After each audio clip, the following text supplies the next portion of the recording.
Order na po ko. Oh, ala. Akong gamiton para maglahat.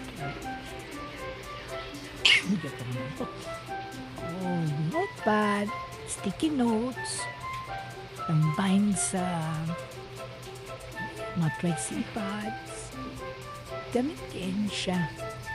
Then, dukiki ko nag-decide niya mag-order sa online. Sige ko pangita sa sugat. Apan na dyan ko katita. Ang sige sa pangita kang ordo. Siguro wala tingin ko kabalwasan. Sa paliton, sige ko pangutanan.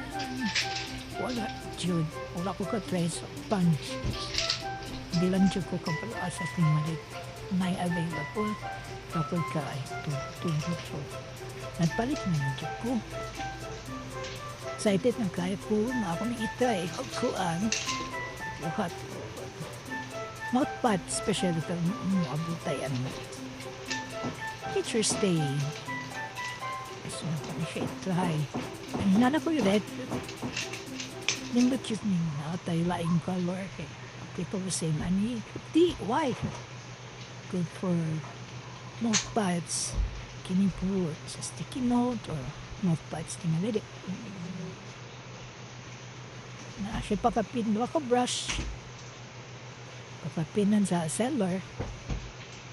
Ako brush. And gani nga lupig. Tuan siya. Inon to sa shop kay good for receipts. Ano, mga resibo ba? Ang